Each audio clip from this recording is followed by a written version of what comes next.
2025 budgeting process, view of the changes that are unique to next school year due to some new buildings coming on and mainly some changes in the programming with the district. As always, this is a slide that I show.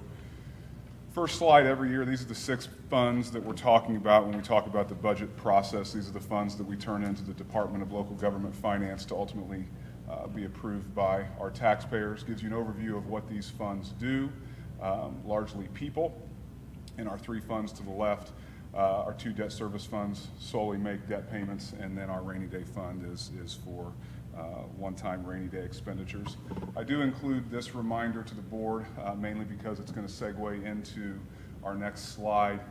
The education fund, the operations fund, those did not exist prior to 2019. January 1st, 2019, what used to be known as the general fund, which a lot of units of local government still have, all other units of local government still have, was separated into the education and operations fund. Those really were combined. There were some bus student transportation funds, but from the general fund into the operations fund moved those 5 items.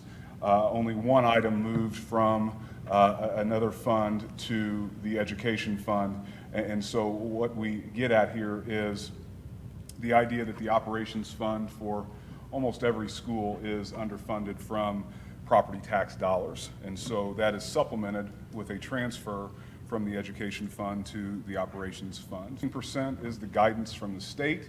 That is not a law. Technically, you can go above that. You do have to submit to DOE a reason why you're doing that should you ever exceed 15% of your state tuition support in a calendar year. Later this evening, during the action items of our regular board meeting, I'll present a resolution to the board to transfer at most $4.5 million from the education fund to the operations fund next calendar year. We've been working hard to get that number down. Obviously, the more money that we can keep in the education fund, the more money we have to spend on the expenses that we incur in the education fund. You can see that we'd work that down under 10% by the end of this calendar year. I'm projecting. However, we're going to budget for the full 15% for next year, and I will explain why that is later on in the presentation. Just some general school finance essentials. As I mentioned earlier, when we talk about the budget, we're talking about 6 of our more than really 100 funds that we actually have on the ledger. However, these 6 funds comprise 91% of our annual expenditures. The other 9% federal grants, things of that nature. But by far and away, these 6 funds encompass 91% of our annual spend. What we're actually doing with the budget is we are sharing our predicted expenses with the taxpayers, and we're asking for their authority to spend those dollars, and that word in school finance is appropriation. So when we set our appropriation, that really is the authority to spend up to that amount. Having the cash obviously gives us the ability to spend those dollars. So we, as well as almost every other school corporation, has more cash on hand than you actually ask for the authority to spend in any year, and that's just good fiscal conservancy. Our budget for these 6 specific funds includes more than 1,700 lines. It spans 2 teacher contracts. So we budget calendar year, but we know that our current teacher contract will expire on June 30th of next year, and so we have no idea what we may include in that next year's teacher contract, and so the budget protects for that, normally by advertising high on expenditures, quite honestly. What we also don't know is what our legislators are going to do with school funding. That budget session occurs this spring. By April, we should know what the school funding will be for the next 2 school years, and so there's a lot of unknowns that come into this budget, not to mention we'll be submitting the budget for 2025 in October of 2024. So for expenditures that extend all the way to December 31st of 2025, we have to submit our final numbers in October of 2024. In order to build the budget, we have a variety of tools, I will say. That includes historical expenditures. Most of the time we can use what we spent last year and apply some multiplier to that for expenditures down the road. In order to build this budget, we wait for the first 6 months of actuals, and we project based on those. Obviously, ADM projections, we know every year we get an update of our demographic study from Dr. McKibben to let us know how many students we can expect, and obviously that's a large portion of our revenue, as per student funding is the way, of course, the education fund gets its revenue. Staff changes, we have to be aware of what may occur. As a growing school district, we're not just talking about adding teachers. I know we talked with the board where we added our first HR professional this past year.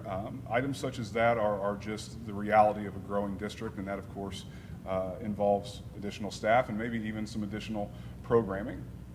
What we also have to protect ourselves against is any increases to utilities, property insurance, and that comes from new buildings. So even if we weren't adding new buildings, likely we would see some type of utility increase. Property and casualty insurance is not holding steady, and it's certainly not becoming cheaper. That's increasing as well. But again, with adding 2 brand new buildings in this budget year, our transportation facility and the new Central Elementary, we have to protect ourselves, project this, and add this into the budget. We also have to be aware of unique one-time payments and fees. At any given moment, one of our technology providers may say that our current solution is no longer going to be supported, and they have a new and improved solution that has an implementation fee, and it's a pay-to-play situation. We don't have a choice on that sometimes. I'm talking specifically in this particular budget, our routing software for transportation is going through a situation where they're taking a current technology offline and replacing it with a better one at a cost, of course. Any preventative maintenance needs that we do throughout the district on any given year, replacement plans of any movable equipment, and then obviously our annual debt payments are factored into our budget for those 2 funds as well. We keep track of the budget more than just budget season. As the board knows, every month, you get an update on the result of the 10-year cash flow that I keep that shows the performance of these funds over the course of the year. We have bi-weekly meetings with both our head of operations and maintenance, Joe Howell, as well as our director of transportation. Biannual reviews of those technology needs, of course, with our director of technology, Bronson Smith, and then frequent conversations about changes in personnel.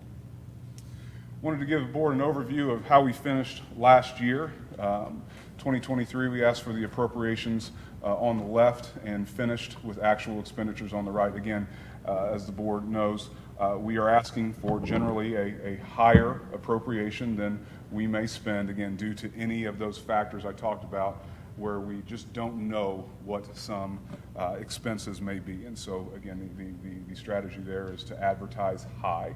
You don't do that, of course, with your debt funds. We know exactly what those payments are going to be, so you'll only see that advertised on the high side for the funds mainly that pay for personnel. This is how we're doing so far to date with our current year's budget. We are on pace to finish the year with the cash balance in these 6 funds of just under $19.5 million. As the board knows, we have a policy in place where, one, I will update you frequently on the status of our debt and reserve policy. 10 to 20% is what our debt and reserve policy says we will keep as a minimum. We're on pace to have just under 50% of cash as a function of expenditures at the end of 2024. Now we get into the revenue and where these come from. Purely just telling you what percentage of each of these funds' revenue comes from different sources. The education fund is by far and away funded from the state per student. And so what that's looked like is quite an increase. Lebanon Community School Corporation is growing rapidly in the 2020s. Those 2 lines are very much correlated. As students' enrollment increases, the state dollars increase as well. This comes straight from our demographic projection from Dr. McKibben. I asked Vicki in the office today. We are currently sitting at 3609 so far. October 1st is the date when that is officially submitted to the state. Obviously, we could get more move-ins in that time, and we could get some move-outs during that time. So Dr. McKibben, for everything that we get from him is obviously fairly accurate, but that's quite the growth over 1 year. 3609 represents 2.99% growth, almost 3% growth in students as a result. Is that a question? Yeah, is that the year ending 25? Is that school year, or is that? This would be for year end, yes, the end of this school year. Yes, so this would be the October 1st, 2024 date to carry us through. Yes, yeah. So yes, think of that as this school year that carries us into this budget year once we get into January 1st. This is purely just a screenshot. The state provides this. I punch our numbers in, we get the numbers right there. That's where my revenue came from. And then that's the breakdown by grade. Mainly show this to the board. You can tell a school corporation is growing by the cohort that's leaving and what's replacing it. So 19 more students in the kindergarten class. As these cycle through, you're generally replacing smaller classes with larger classes. Again, a good trend of a growing school corporation. Moving on to the operations fund. Just over 50% is local property tax dollars. You do get some miscellaneous revenue from rentals and things like that, but again, a lot of that does come from the transfer from the education fund.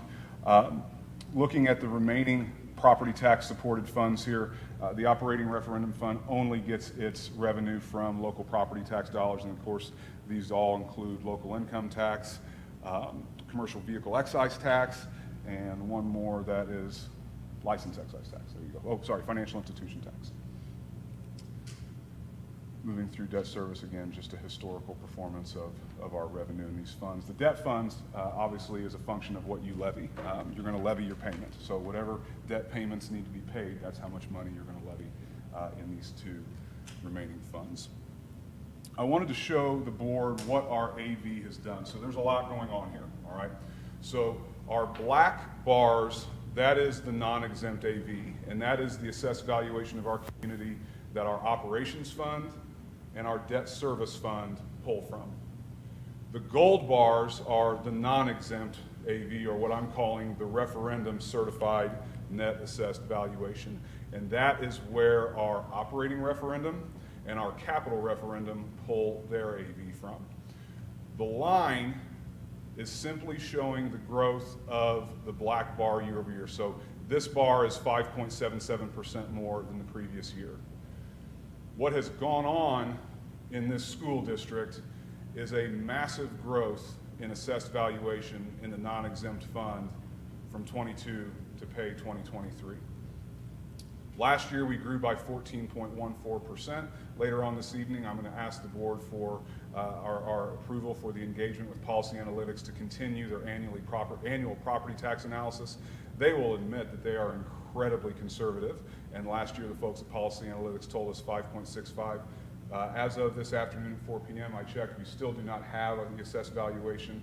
That is due August 1st of every year. The majority of the counties in Indiana do have that. We still don't have that. In looking at similar communities to us, Hancock County, Hamilton County, I believe our actual number will be north of 12% this year. So this is very conservative. So I believe this black bar actually will grow 12% over this one, and that's just a trend that we're seeing in central Indiana. Circuit breaker. So again, 2008 vote capped property taxes at 1% for residents, 2% for commercial, 3% rental. We do have an increasing circuit breaker. This, quite honestly, is due to the increased debt service rate. The more you increase the debt service rate, the more you'll see circuit breaker. For a school corporation with this as our levy, circuit breaker is not nearly the concern for LCSC as it is for some of our other school corporations, including one in Marion County that loses their entire operations levy to circuit breaker and only survive on an operating referendum. I wanted to update the board on the second year of some property tax legislation that came from the 2023 General Assembly. So schools with operating referenda like us, in general, were capped at a 3% levy growth. The legislators did place a caveat for school districts that are growing. We qualify for that increase. So we would not be capped at 3% this year. We would be capped a little over 7%. What I want to say is we couldn't levy our 15% if we wanted to. Because our AV is growing by more than 7%, we could only increase our levy by 7%. We can't get to these 15 cents. Furthermore, when the district announced and put 15 cents on the ballot, that was just before that 20% increase in AV. Likely 15 cents is more revenue than we need anyway. So I want to share with the board this evening that we're setting our high water mark for the operating referendum at 3%. We're foregoing the 7% increase and setting that at only 3%, effectively lowering even further the operating referendum rate voluntarily. A tax cut for all intents and purposes. The second one that is more concerning and should be a concern to this district moving forward if nothing is done, and that would be the operations fund. The operations fund is controlled, its growth, I should say, is controlled by what's known as the maximum levy growth quotient, or the MLGQ. The MLGQ is calculated based on a 5-year rolling average of non-farm income. LCSC was eligible for 9% growth both last year and this year. The state did not incorporate a waiver in the same manner that they did for operating referendum and allow growing schools to grow that levy even higher. Everybody is 4%. Whether you're a growing, shrinking, steady school district, you're at 4%. So while we are supported per student in the education fund, the more students we have, the more revenue we get. The more students you have, the more custodians you need to clean. The more bus drivers you need to drive, the more fuel you need to purchase. Those are all supported from the operations fund. And we're unable to increase that levy. So when I say I'm budgeting to go back to that 15% of transfer from the education to the operations fund, it's because of the cap on revenue here. A 4% growth is not enough for the school corporation levy-wise when you factor in what's going on in the school corporation with the growth. And that's the truth. The hope is with the next legislative session that perhaps that exception, that waiver comes back. We're hopeful. I did also include for the board what this loss of revenue looks like for the district just over 2 years, close to $800,000. Lastly, and this is mainly for the taxpayers of our district, the legislators, the supplemental standard deduction has always been 35%. For pay 24, they bumped it up 5%. That lowered taxable AV for taxpayers, effectively lowering their property tax bill. Built into that legislation was a 2.5% reduction. So for pay 25 for this budget, that deduction will shrink from 40 to 37%, exposing more assessed value to taxes to taxpayers, and then that will finally shrink in budget year 2026 unless there is another act of the General Assembly. But that will shrink to his historical 35%. So this purely has an effect to actually raise our AV that's accessible for taxing.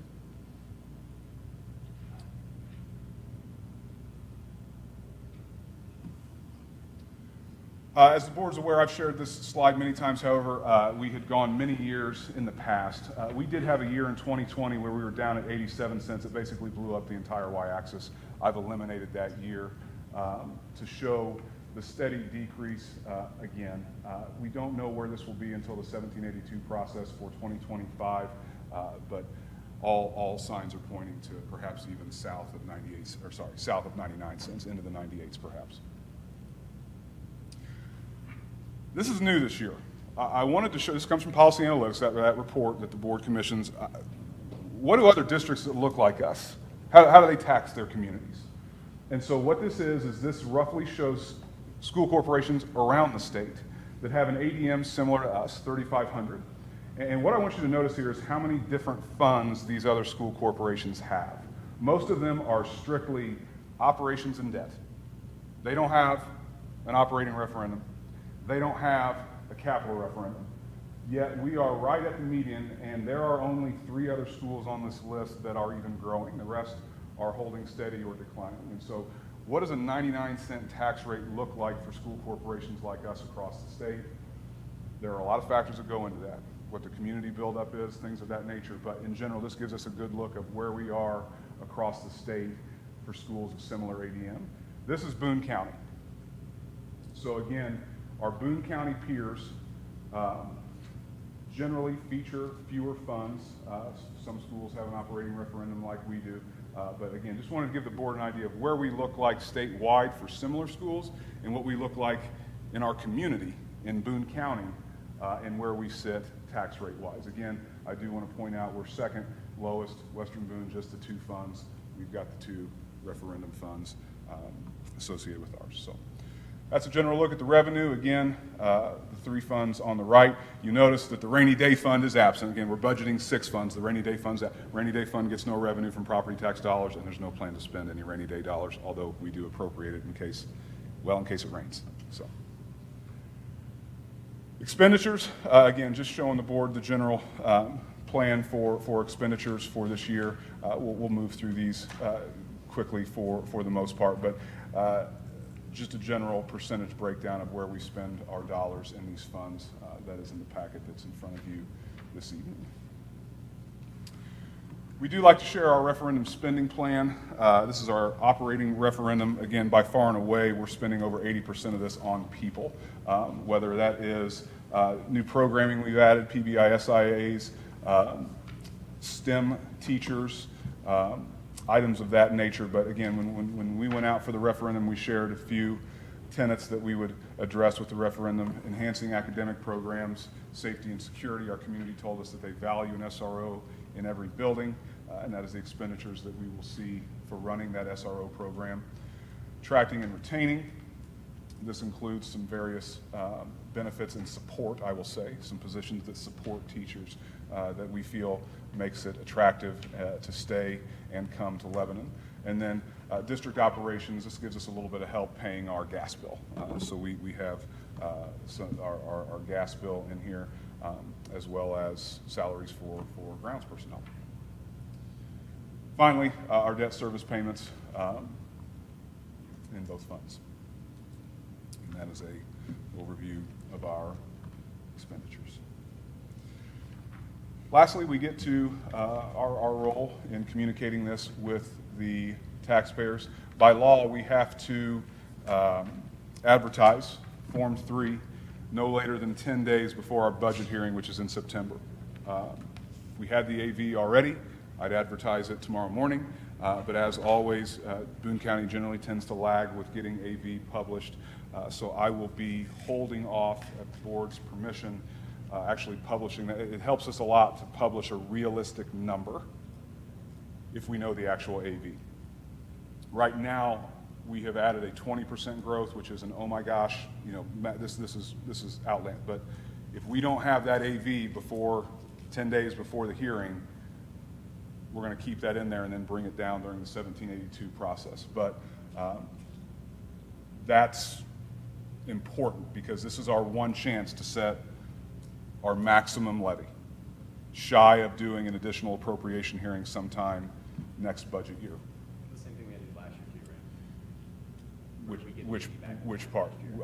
In my tenure here, I've never had the AV before I've had to publish. Yeah. All right. So again, by advertising high, we always communicate that the 1782 process, which is the dialogue that I have with our budget rep with the Department of Local Government Finance to bring these down to realistic numbers. This happens in December. We obviously have the AV by then. So this slide essentially tells us that why we always advertise high numbers, and it's just, again, due to any unforeseen items, or in our case, because we don't have our AV yet. So this is what Form 3 will look like to our taxpayers. Budget estimate of a little over $30 million in the education fund. Obviously, we do not raise any property tax revenue. That's why there's $0 there. That comes from the state. Again, the main number that is artificially large is this right. This will likely come down closer to 12, 11, maybe even 10. But again, this is in there to protect us of a 20% AV growth, which I don't. 12 I think is realistic. 20%. Not so much.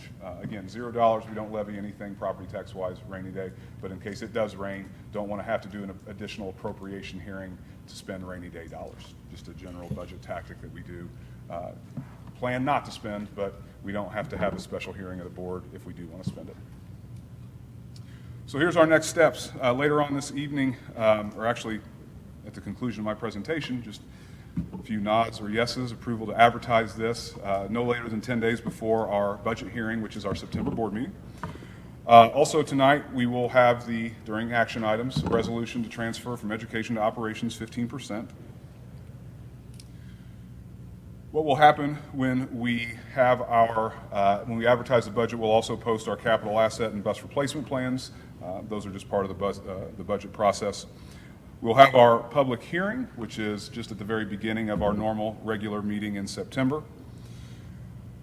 What we will then have is any opportunity for a patron to voice support or questions of the budget. That sits for a month then, and at the October meeting, you, the board, would approve the budget, the capital asset plan, the bus replacement plan.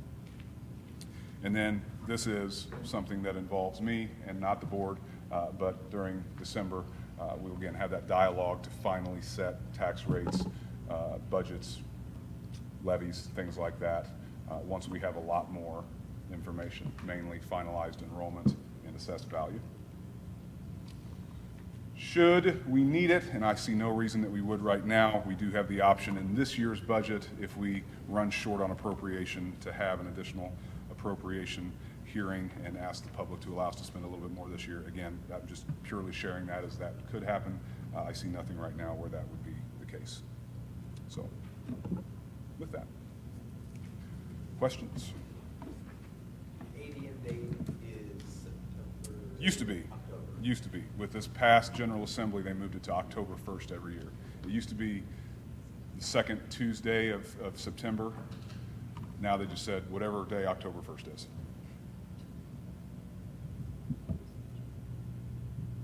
Others?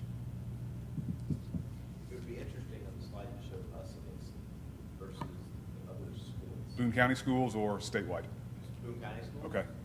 That also showed the AP English schools, how we compare in AP versus the rest of the rate. There's some interesting. What I noticed is the highest, one of the highest rates, probably has the highest AP. Correct. What's also interesting is, I will tell you, of those 4 schools, our median household AV is by far the lowest of the 4 school corporations in Boone County. All right. Small break here before the regular meeting.